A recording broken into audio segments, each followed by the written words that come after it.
প্রিয় সাংবাদিক বৃন্দ, অত্যন্ত পরিতাপের সাথে আজকে আপনাদের সাথে মত বিনিময় করতেছি।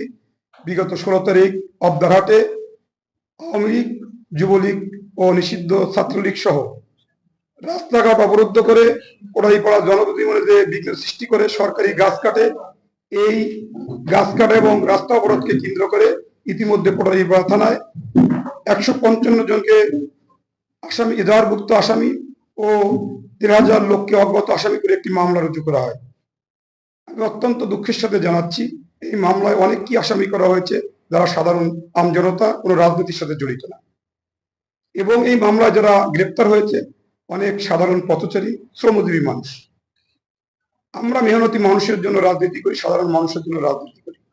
আমরা প্রশাসনকে অনুরোধ করব, এই ঘটনাকে কেন্দ্র করে ফ্যাসিস্টকে আড়াল করার লক্ষ্যে সাধারণ মানুষকে হয়রানি বন্ধ করুন। আমরা দেখেছি যে যখন অবদারহাটে ফ্যাসিস্ট সরকার রাস্তা অবরোধ করে গাছ কাটে, পাশে পুলিশের গাড়ি, পুলিশ দণ্ডায়মান এবং মিছিলের বিরুদ্ধে পুলিশ যাতায়াত করছে, সেই সময় কাউকে আপনারা অ্যারেস্ট করতে সক্ষম হন নাই। পরবর্তীতে তারা তাদের কর্মসূচি শেষ করে নিরাপদ দূরত্বে যখন চলে গেছে, তখন সাধারণ মানুষকে আপনারা হয়রানি এবং অ্যারেস্ট শুরু করেছেন। আপনাদের কাছে অনুরোধ করব, অতীত সরকার পুলিশ প্রশাসনকে ব্যবহার করে সাধারণ মানুষকে জিম্মি করে দেশে যে নৈরাজ্য সৃষ্টি করেছিল, আমরা আপাতত কোটালীপাড়ায় যে ঘটনা দেখতে পাচ্ছি, যারা দুষ্কৃতিকারী ফ্যাসিস্ট তারা নিরাপদ দূরত্বে বসে আছে, আর সাধারণ পথচারী সাধারণ মানুষ অ্যারেস্ট হয়ে জেলে যাচ্ছে। প্রতিনিয়ত সাধারণ মানুষের হাজারি আমাদের কানে আসছে, এতে কোটালীপাড়ার বাতাস ভারী হয়ে আসছে। যদি এইভাবে ধারাবাহিকতা অব্যাহত থাকে, সাধারণ মানুষ যদি রাজপথে নেমে আসে, আমরা গণমানুষের রাজনীতি করি, গণমানুষকে সাথে নিয়ে কিন্তু আমরা রাজপথে নামতে বাধ্য হব। এনসিপি গোপালগঞ্জ একটা প্রোগ্রামকে কেন্দ্র করে কোটালীপাড়া বিগত ফ্যাসিস্ট সরকারের দোসররা অবদারহাট নামক স্থানে রাস্তা ব্যারিকেড সৃষ্টি করে গাছ কেটে সাধারণ জনগণের পথকে রুদ্ধ করে তারা একটি ভীতিকর পরিবেশ সৃষ্টি করে। এর ধারাবাহিকতায় কোটালীপাড়া থানায় একটি মামলা রুজু হয়। এই মামলায় 155 জনকে এজাহারভুক্ত আসামি করে এবং অজ্ঞাত আরো 1500 লোককে সন্দেহজনক তালিকায় রেখে এবং এই মামলা জন্য আজকে কোটালীপাড়ার সাধারণ মানুষ আতঙ্কিত। সাধারণ মানুষ ঘরে ঘুমাতে পারে না এবং পুলিশ প্রশাসন তারা যে ওই এজাহারভুক্তর বাইরেও অনেক লোককে গ্রেপ্তার করেছে, এটা কোটালীপাড়ার মানুষ এখন গণগ্রেপ্তার হিসেবে আখ্যায়িত করেছে।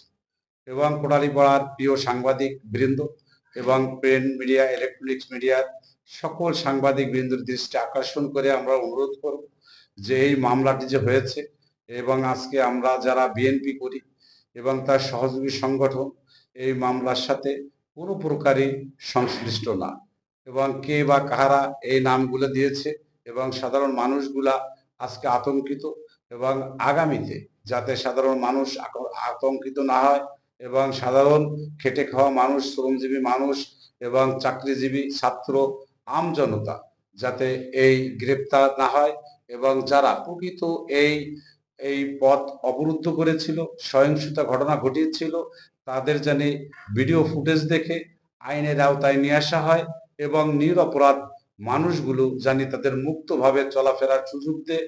যদি এই নিরপরাধ মানুষকে অহেতুকভাবে গ্রেপ্তার করে, তাই কোটালীপাড়ার সাধারণ জনগণকে আমরা সাথে নিয়ে আগামী দিন কর্মসূচিতে বাধ্য হব।